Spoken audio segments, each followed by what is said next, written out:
that give you probably better information on how to deal with a lie detector test, should you for some reason want to do that. So now I'm going to conclude finally, so we can ask some questions. So if you have these practical techniques and the awareness of the situation, you'll have the tools you need to avoid being the victim of expert advice that isn't right for you. You have the power to take control of your life, to say no to bad advice, pressures to conform, scam artists, or demands for inappropriate obedience. Yes, we haven't talked about that yet. Every individual, including you, has the power to stand up effectively to experts and authorities. You just have to make the choice to do it.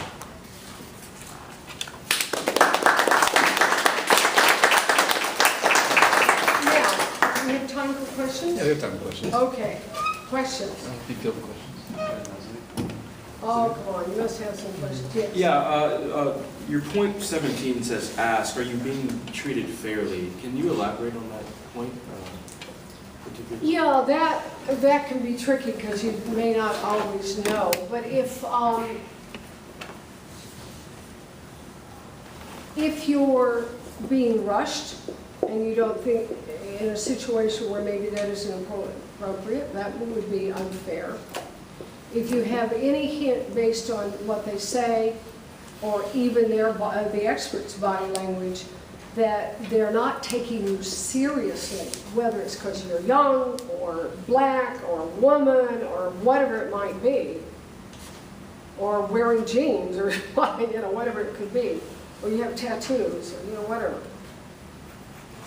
If you sense that, that would be a sign of unfairness.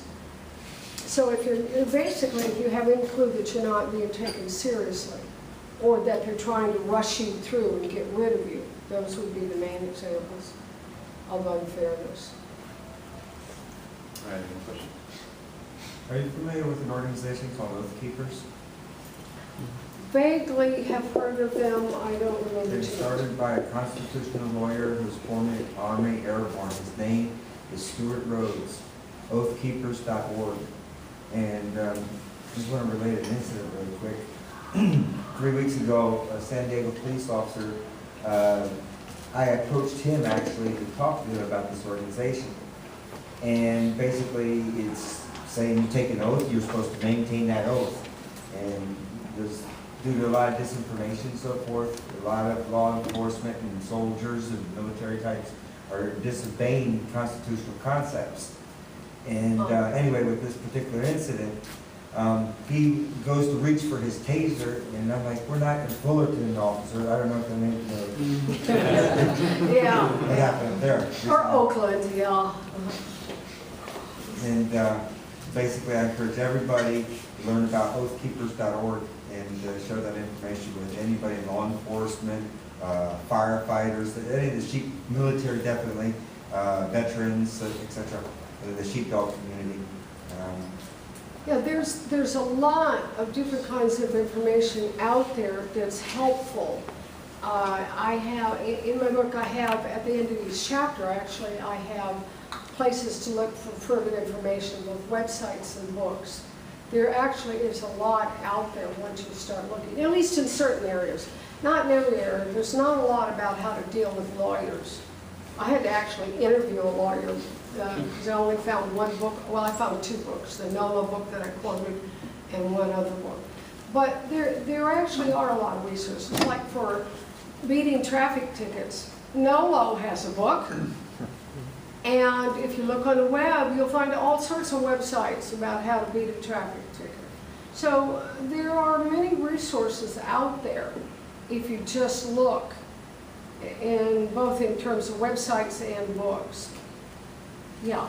It's not really a question, it's more of a comment. A lawyer at the Cato Institute started a nonprofit recently called The Right to Record, which is really cool because because normally people who record policemen are pretty frantic and they don't really make like a good argument when they're doing it. Yeah. But he's making an academic argument for why we should be allowed to record policemen in action, which is really cool. Most definitely are a recorded or it's kind of like breaking new ground in academic circles. That important. Yeah, those kinds of things are good. There, like I said, there really is a lot of information out there. Yeah. Well, sort of, I guess I'm seeing a theme going on here that social media and technology is sort of chipping away at the information authority. Absolutely. Oh, yeah. I mean, look what happened in Egypt. You know?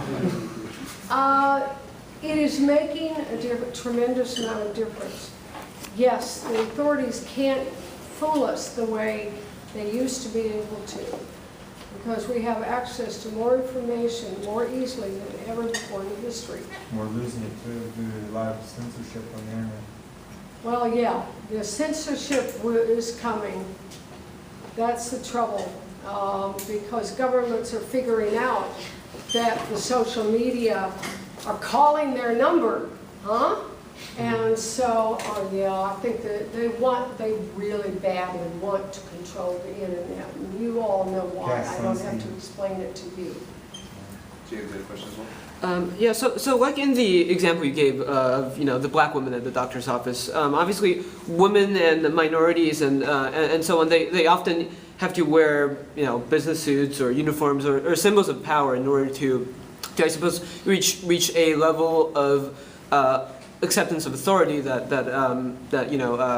I suppose men would usually have, for example, and so obviously that's a social problem, whether it be socially inculcated or inherent in psychology. So what are some ways or empirically demonstrable techniques that would help overcome this type of I suppose social inequality being the term I would hesitate to use. For people who have trouble being assertive, there are many good books on assertiveness. Occasionally you find assertiveness training classes through the Y or something, but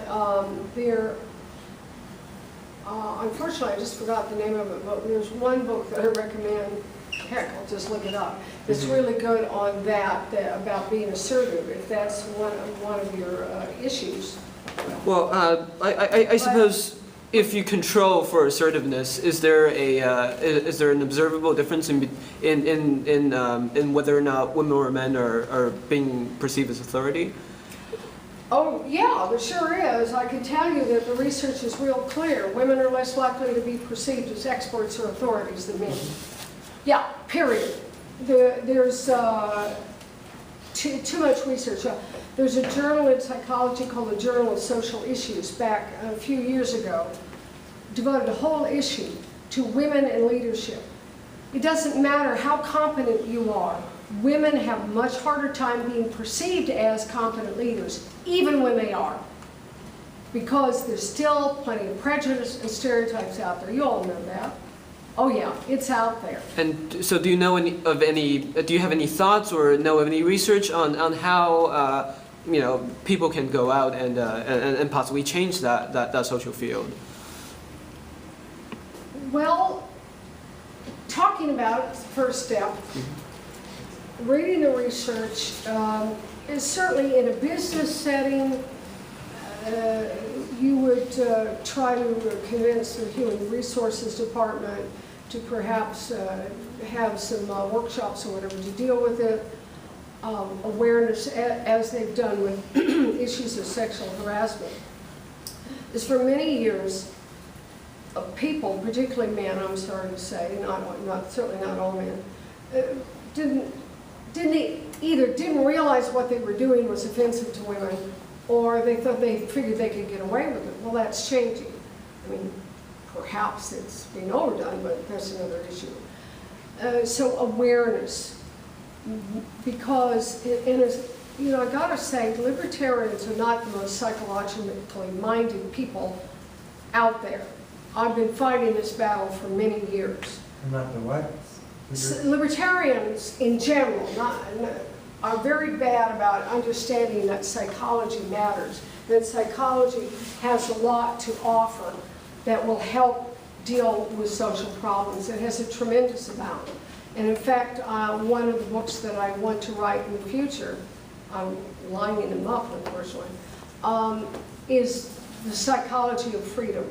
and I actually started a Facebook page, along with my Facebook page on women resistance to authority, which is my current book I'm working on. So psychology has a lot to say about, so making people aware of the research that shows this. And because some women in business are in a damned if they do and damned if they don't position. If they appear too masculine, they'll be put down for being quote unquote too masculine. If they're too feminine, they won't be taken seriously. What do? So, yeah, awareness is the first step. In whatever way you can. In a student setting, you talk to your friends, have people come in and talk, whatever it might take. So awareness is the first step. And then, depending on, if you go out into the business world, then things can be done there with workshops and so forth.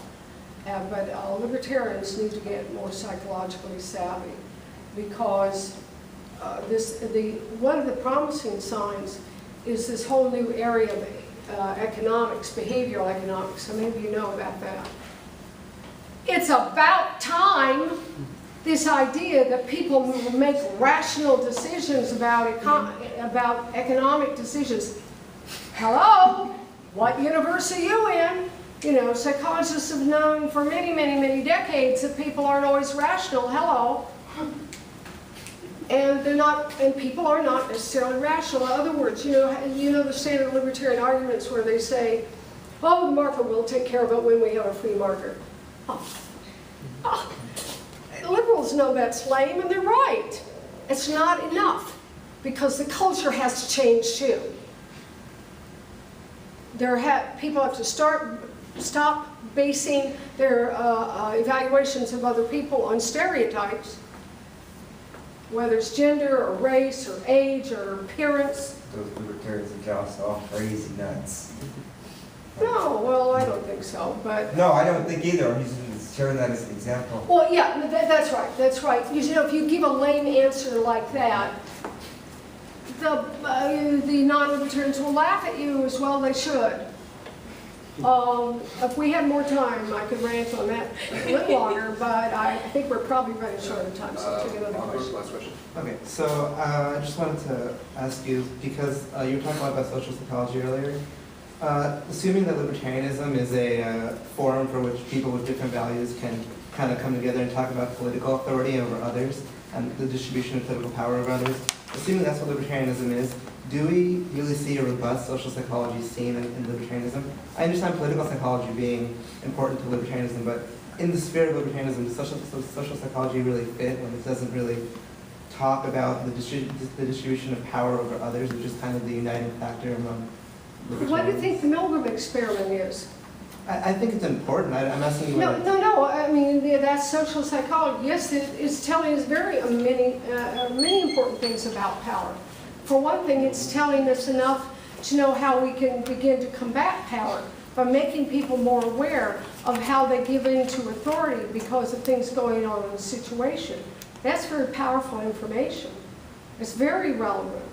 But and also, by the way, if you go to this website, rit.org, I have there, if you look, a couple of articles on follow-ups to the Milgram experiment, and I talk about personal factors that help people resist authority. Tremendous implications just in that. Because I did my Ph.D. dissertation on a study of political resistors to authority. And one of the things that came up clearly in the literature as well as in my study, the importance of moral values. The people who resist authority, like the Christians who rescued Jews from the Nazis in World War II, they lived their values. They didn't just go to church on Sunday and didn't think about it the rest of the week. They believed in their moral values. It's a moral value to help others. And there's a whole literature about teaching children moral values, teaching them empathy. Because empathy is the keystone to being able to make good moral judgments that don't result in harm to other people. And there was a whole literature in psychology, in this case developmental psychology, on how to raise children who will be critical of authority and who will have good moral values and not be less likely to harm others, who make more sophisticated moral judgments and decisions. And all of this is coming out of psychology. Psychology has a lot to tell us about how to create the conditions that will make a freer world. And that's why I'm going to write that book. And I have a Facebook page for that, the Psychology of Freedom. And so I'm starting to discuss some of those ideas there. All right, well, say thank you again to Dr. Presley. If there's enough interest, we can have it after social. If people just want to go and hang out, we'll probably head over to the pub if anyone wants to. That's what I'm going to do. But